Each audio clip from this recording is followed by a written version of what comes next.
I want you to just visualize that specific closet in your house. You know the exact one I mean. Oh, we all have one. Right. Or maybe it's a drawer in your desk, or even just a cluttered folder sitting on your computer desktop. It's basically the graveyard of abandoned hobbies. Yeah, the acoustic guitar you played obsessively for 3 weeks. Exactly. Or like the Python coding bootcamp you paid for but literally never finished. And the hydroponic gardening supplies still wrapped in the shipping plastic. It's too real. And every single time you look at that pile, you probably feel this quiet, heavy sense of guilt. You hear the echoes of your high school guidance counselor or your bosses just telling you that you're a jack of all trades, master of none. Yeah, that classic phrase. It creates this underlying anxiety that your inability to just stick to one thing is, well, a fatal character flaw. Right. It's this uniquely modern brand of shame. We've completely internalized this bizarre idea that because human attention naturally shifts and evolves, our character must somehow be defective.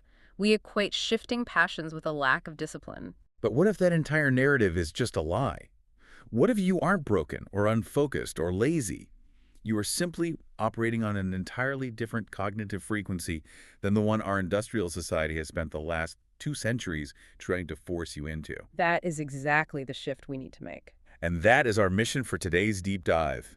We are exploring a fascinating document titled Specialization Was Designed to Control You, and Your Multiple Interests Are the Way Out.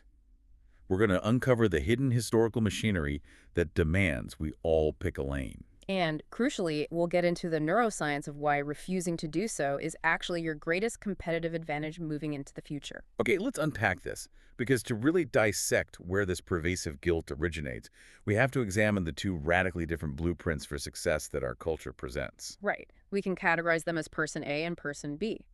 Person A represents the model we are all conditioned to worship right from childhood. The hyperspecial. Exactly. The source document points to the legendary cricketer Sachin Tendulkar to illustrate this. At just 11 years old, walking into a coaching camp in Mumbai, his life became a monolith. There was absolutely no backup plan. No weekend dabbling in painting or coding. It was cricket, and only cricket. And the document highlights this incredible, almost cinematic detail about his practice ritual. It captures that singular focus so perfectly. His coach would take a single 1 rupee coin and balance it delicately right on top of the stumps behind him. Just think about the psychological stakes of that tiny piece of metal. Yeah, the rules established this pure, undistracted objective. If a bowler managed to get Sachin out, that bowler took the coin. But if Sachin survived the entire grueling, hours-long practice session without being dismissed, the coin was his. He actually collected 13 of those coins over his childhood. Wow, just 13. Yeah, and he later admitted that those cheap little pieces of metal felt infinitely more valuable to him than any massive gold trophy he won during his international career. That is the ultimate philosophy of the one thing. It relies on extreme, unrelenting, microscopic depth. And obviously, that extreme depth creates a very specific, highly visible type of success. Oh, absolutely. But then we contrast that with person B. And our source uses the Indian industrialist Ratan Tata as the ultimate counterexample. He absolutely did not pick a lane at 11 years old. No, he did not. He studied architecture and structural engineering at Cornell University. But when he eventually joined the Tata Group, he didn't walk into an architecture firm. He didn't even take a comfortable seat in a boardroom. Right, he started on the shop floor. He was physically shoveling limestone and handling the blast furnaces alongside the laborers. Which is wild. That physical grounding in a completely unrelated discipline is such a hallmark of the generalist path. And his trajectory only grows more complex from there. You know, he moves from shoveling limestone to managing Tata Motors. Then he transitions into the hospitality industry, overseeing luxury hotels. And then he orchestrates the acquisition of Tetley Tea, which is a massive consumer goods pivot. Exactly. Then he jumps into the high-stakes European automotive luxury world by acquiring Jaguar Land Rover. Eventually, he even launches a commercial airline. So he was never just doing one isolated thing. He was managing an incredibly dense, interconnected web of interests across totally unrelated industries. Yeah, the contrast here is staggering. It really is. Person A operates like a high-powered laser beam, cutting through a sheet of solid steel. The energy is intense, narrow, and penetrates to the absolute bottom of a single point. Right. But person B Operates like a floodlight, illuminating an entire city skyline. You see the macro level, how the streets connect, where the traffic bottlenecks are forming, how the infrastructure supports the buildings. That's a great way to visualize it. But I have to offer some pushback on this model. Doesn't society constantly demand that we be the laser? And practically speaking, how does a floodlight brain even function without getting totally paralyzed by overwhelming distraction? That's the million-dollar question. Right. If you were looking at the entire city, how do you ever focus enough to cross the street? Well, that perceived paralysis is the core misunderstanding of how the multi-passionate mind operates. The floodlight brain is not distracted. Its neurochemistry is fundamentally routed through a different motivation system. Okay, so it's actually wired differently. Exactly. The document relies on the clinical research of psychiatrist Dr. William Dodson to explain this divergence. He spent decades studying human motivation, particularly in neurodivergent and highly creative individuals. And what did he find? He found that the Sechin-type brain, the laser, runs on a very specific, widely accepted field source, which he calls importance.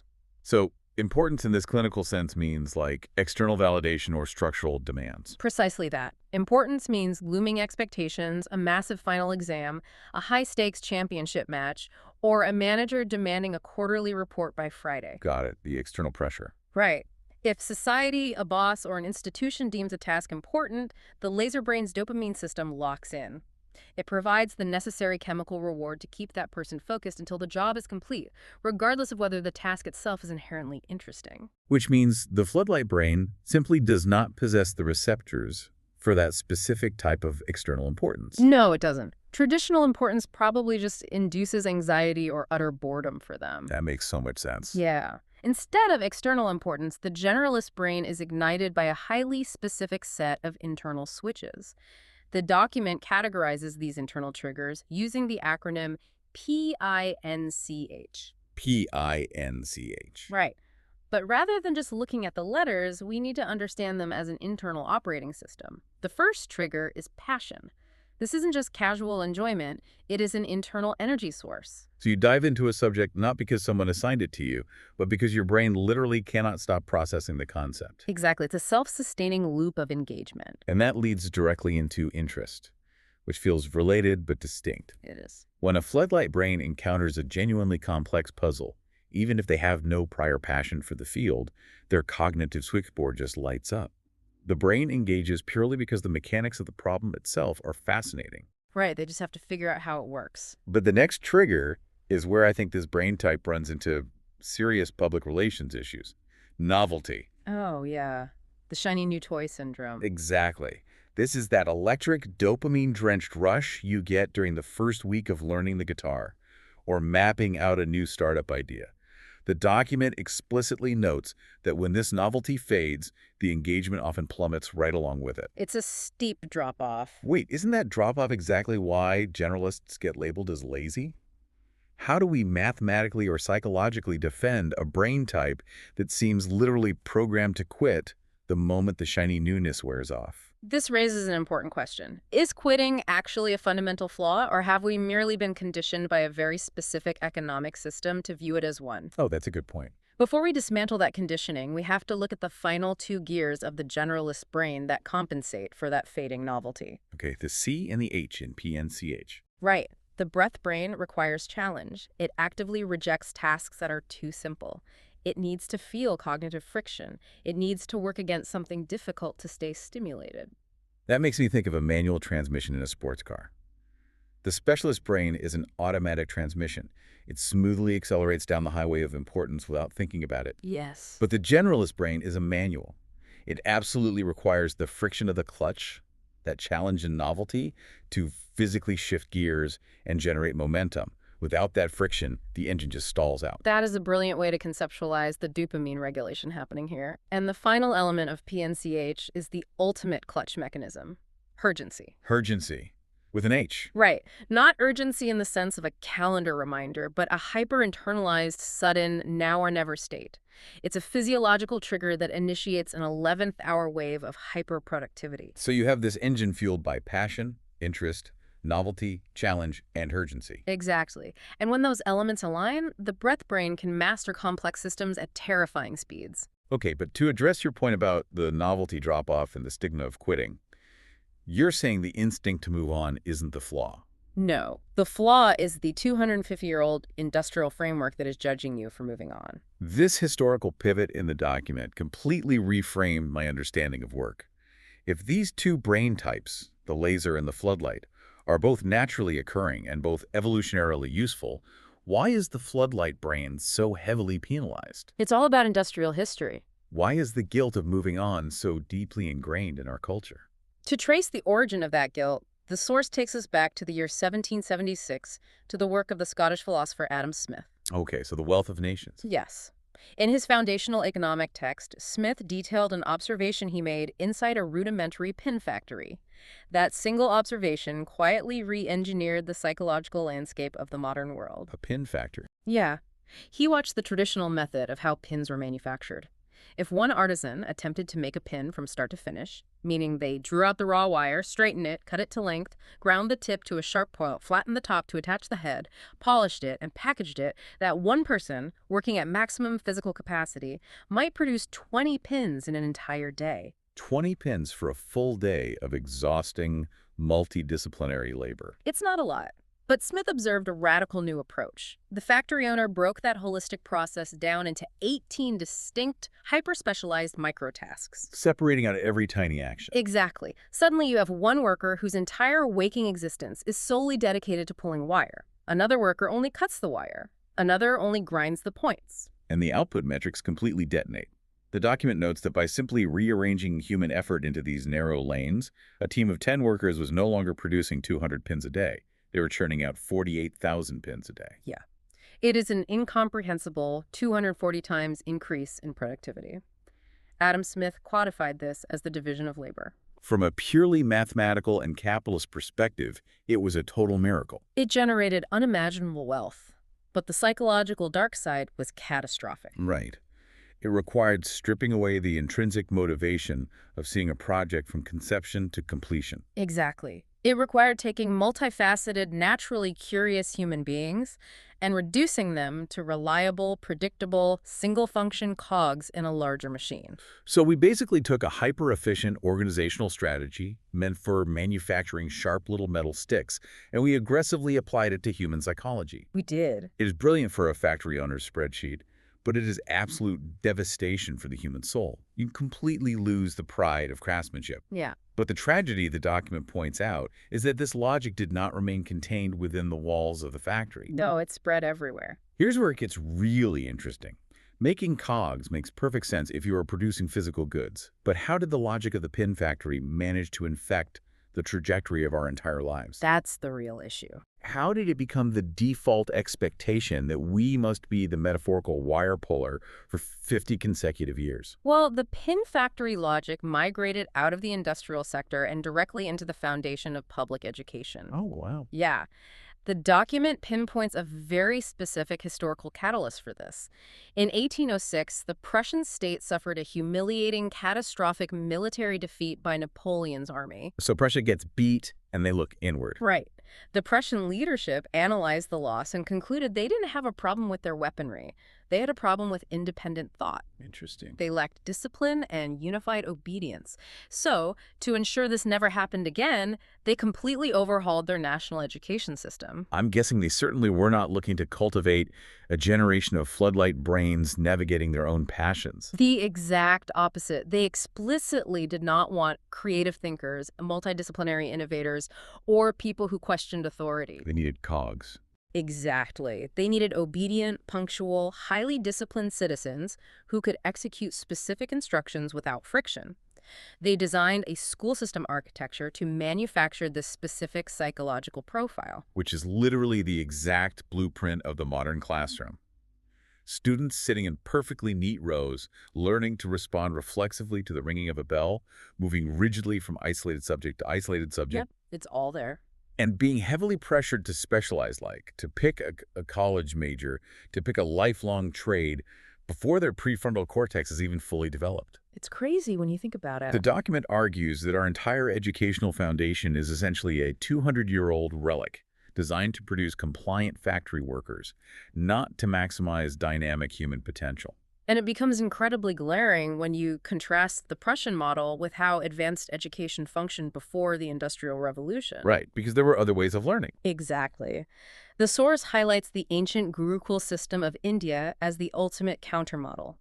In a Gurukul, a student was not permitted to artificially isolate their learning into a single major. Oh, they weren't allowed to specialize. No, they lived alongside their teacher and were required to engage simultaneously in a massive spectrum of disciplines: philosophy, advanced mathematics, astronomy, grammar, medicine, political science, martial arts, and music. I mean, it sounds totally chaotic to a modern ear, but it's actually the ultimate floodlight curriculum. It is. The underlying philosophy was that you cannot truly understand reality through a single lens. Right. The goal was not to churn out a worker capable of one repetitive economic task. The objective was the cultivation of a complete human being, a mind that could perceive the invisible connective tissue of the universe. That's beautiful. They learned how the physical discipline and geometry of martial arts directly informed mathematical logic, and how the vast rhythmic patterns of astronomy mirrored the structures of advanced grammar. And the document points out this incredibly painful, almost comedic, historical irony regarding Adam Smith. Oh, this is the best part. The very man who championed the pin factory, the architect who convinced the world to embrace the division of labor, was himself a massive, unapologetic generalist. He absolutely was. He was a moral philosopher, a pioneering economist, a historian, and a social theorist simultaneously. He wrote the operating manual for the cogs, but he lived his entire life operating blissfully outside the machine. Because Smith intrinsically understood something that modern society has forgotten. The people who truly lead, who synthesize new ideas, and who push civilization forward are rarely the ones standing on the assembly line performing the single specialized task. They are the architects who can see the entire board. Exactly. Okay, I have to play devil's advocate on this point because the reality of the modern world is highly technical. I love the romantic ideal of the complete human being studying philosophy while practicing martial arts. But let's be fiercely practical here. If I need an open-heart bypass surgery tomorrow morning, I demand a hyper-specialized surgeon who has done absolutely nothing but look at human cardiovascular systems for 30 consecutive years. Of course. I do not want a philosopher who also dabbles in the Renaissance lute opening my chest cavity. Isn't extreme specialization the absolute baseline requirement for high-level survival and progress? Your pushback is entirely valid. Specialists are undeniably essential to the survival of modern infrastructure. They maintain the world we live in. Right, they keep the lights on. They perform the intricate open-heart surgeries, they engineer the load-bearing tolerances of suspension bridges, and they write the dense back-end code of our banking systems. But here is the critical distinction the document makes. Okay. While specialists maintain the current paradigm, it is the generalists who create the explosive leaps into the next paradigm. The true evolutionary superpower of the breath brain is a phenomenon the source refers to as the Medici effect. Ah, the Medici family of 15th century Italy. Take us into how they engineered this effect. Well, in the 1400s, the Medici family controlled unprecedented banking wealth in Florence.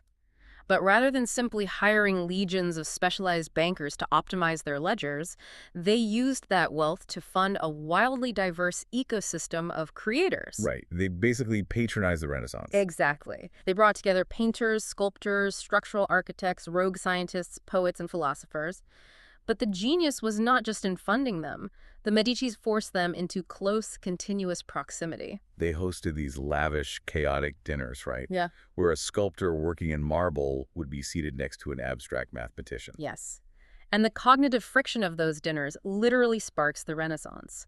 The document explains how these disparate mental models collided. Is that intersection again? When a traditional painter sat down and absorbed the rigid rules of geometry from a mathematician, the painter suddenly possessed the mental framework to invent 3D linear perspective on a completely flat piece of canvas.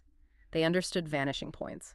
And when a structural architect studied the muscular and skeletal systems alongside a physician, they began engineering buildings and arches that were in dynamic harmony with human anatomy. And Leonardo da Vinci is the ultimate historical embodiment of this intersectional thinking. He is the poster child for it. He was heavily influenced by the environment the Medicis created.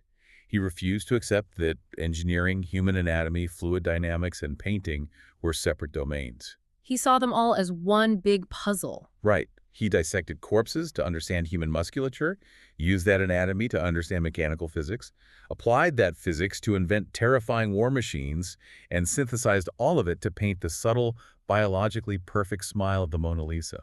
Every discipline fed the others. And we do not even have to look to the 1400s to see this exact mechanism in play. Hmm. The document brings up Steve Jobs. Oh, this is a great example. In his youth, Jobs had this personal, seemingly useless interest in calligraphy. He just liked the aesthetics of hand-drawn lettering. Just a totally random passion project. Exactly.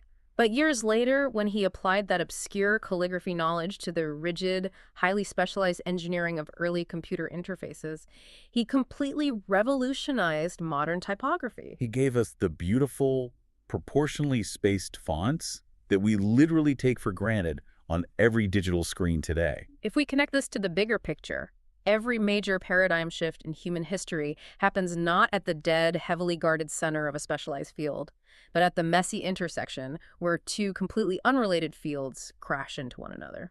The implication for the listener is massive. It means that what feels like basic, uninspired knowledge to you in your corporate day job could be a genuinely revolutionary breakthrough if you apply it to your weird weekend hobby. Yes. Your superpower is not the depth of your knowledge. It is the intersection of your distinct domains. Exactly. But let's transition from historical theory to ground-level practice. Because if a listener's sitting here thinking, okay, fine, I'm a floodlight brain, I thrive at the intersection, but my landlord does not accept payment in Medici effects. Right. You still have to pay the rent. Exactly. How do you actually survive economically? Our document features the frameworks of Emily Wapnick, who coined the term multi-potentialite. Yes, she maps out 4 distinct, viable models for building a career without amputating your multiple interests. And these models offer completely different psychological trade-offs. They do. The first is the group hug model. This is designed for the person who feels physical distress at the idea of separating their passions. They demand one overarching professional identity that houses everything they love under a single umbrella. The document uses the Indian filmmaker Farhan Akhtar as the blueprint here. Right. He constructed a production company that allowed him to write screenplays, direct feature films, act in lead roles, and perform the musical soundtracks all under one unified corporate roof. He didn't pick a lane, he just built a massive multi-story garage for all his different vehicles. But I imagine the group hug model is incredibly chaotic to manage. What if you prefer more stability? Well, that leads to the second framework, the Einstein model. Named after Albert Einstein, who, before becoming the icon of theoretical physics, worked as a low-level clerk in a Swiss patent office. Right. It was a standard 9-to-5 government job. It offered zero glamour. But it provided perfect financial stability, and most crucially, it did not drain his deep cognitive reserves. It paid his rent while actively preserving the mental bandwidth he needed for his true passions. Precisely. He leveraged that untaxing day job to quietly develop the theory of relativity in his off hours. That's brilliant. The document also highlights Falguni Nair, who spent 18 grueling years in traditional banking and finance, a world completely disconnected from beauty or retail. But she utilized that hyper-stable day job to master the mechanics of business discipline and capital allocation before finally launching the massive e-commerce empire Nika at the age of 49. Exactly. In the Einstein model, a stable, seemingly boring job is not a trap, it is a tactical launch pad. I love that. The third approach completely abandons the idea of a single primary job, though. It is the slash model. Ah, the slash model. This is for the floodlight brain that demands absolute autonomy and wants to run multiple, highly distinct tracks at full speed simultaneously. Yeah. You are not blending them like the group hug, and you're not hiding one behind the other like the Einstein. You are out in the world introducing yourself as a photographer slash front-end programmer slash certified yoga instructor. Right. You generate multiple independent income streams, and you balance the chaos unapologetically. And finally, Wapnick identifies the Phoenix model, which is also known as sequential scanning. Tell us about the Phoenix. This is for the generalist who actually enjoys extreme obsessive depth, but only for a highly specific chapter of their life. They enter a field at the absolute bottom, master it entirely, reach the apex, and then willingly orchestrate their own ego death. Wow. They drop the identity completely to rise from the ashes as a beginner in a completely new domain. The definitive Phoenix in the source document is Arnold Schwarzenegger, which illustrates the psychology so perfectly. Well, there's no better example. Right. He spends his youth with terrifying laser focus on the singular goal of bodybuilding. He reaches the absolute global summit of that sport. Then, when the novelty and challenge fade, he drops it entirely to pour that exact same intensity into Hollywood acting. He conquers the global box And office. then he steps away from being the biggest movie star on Earth to enter the brutal world of politics, becoming the governor of California. Now, he operates as an environmental advocate and investor. Master, drop, pivot, repeat. The Phoenix does one thing at a time, but they absolutely refuse to do one thing forever. I love mapping out these four models because it frames real life exactly like picking a character class in an expansive RPG video game. It really does. You do not have to play the game the way the rigid factory system dictates. You can be the group hug bard, combining all your varied skills to cast complex spells. Or you can be the Einstein tank, using heavy armor and a reliable day job to protect your true, vulnerable objective. You have to ask yourself, which model is my neurochemistry naturally pulling me toward? And the document's final conclusion makes it clear that embracing your specific floodlight model is no longer just a cute strategy for personal fulfillment. It's bigger than that. It is rapidly accelerating into a brutal economic necessity. Walk us through why the economic landscape is turning against the specialist. Because the yardstick of the pin factory is finally obsolete, we are standing at the threshold of an era where artificial intelligence and advanced robotics are systematically consuming specialized, repetitive tasks. Right, because AI is the ultimate tireless wire puller. Precisely. If a human job involves executing one specific, highly defined process over and over again, even if it is complex coding or legal document review, an algorithmic model will inevitably do it faster, with fewer errors and at a fraction of the cost. So the 200-year-old educational system that rigidly trained us to be specialists has essentially prepared us for a world that is dissolving in real time. It has. The individuals who survive the automation wave are the ones who can execute the cognitive leaps that AI mathematically cannot. The generalists. The most heavily compensated and highly valued humans moving forward will be the generalists who can move fluidly across domains, the people who can absorb a concept in biology and apply it to supply chain logistics. The people whose brains naturally light up at the friction of passion, interest, novelty, challenge, and urgency. Exactly. Your floodlight brain is structurally engineered for the chaotic intersectional future we are entering. You are versatile, not scattered. You're an innovator, actively hunting for the right Medici intersection. The document leaves us with this incredibly empowering mandate. Stop exhausting yourself trying to be the one rupee coin perfectly balanced on the cricket stump. Right, stop playing that game. Start operating like the architect who deeply understands human anatomy. The future belongs entirely to those who can illuminate the entire city. I couldn't agree more. So what does this all mean? Well, I want you to go back to that thought from the very beginning of our conversation. Think about that one abandoned hobby, that half-finished coding project, or that dusty guitar in your closet that you've been feeling so intensely guilty about. We all have one. What if walking away from it was not a failure of discipline? What if it was simply your internal novelty switch naturally powering down because your brain had already extracted the exact microscopic nugget of insight you were meant to find? What if that tiny, seemingly random piece of knowledge is the exact missing perspective you need to solve the biggest, most complex problem you're going to face at work tomorrow?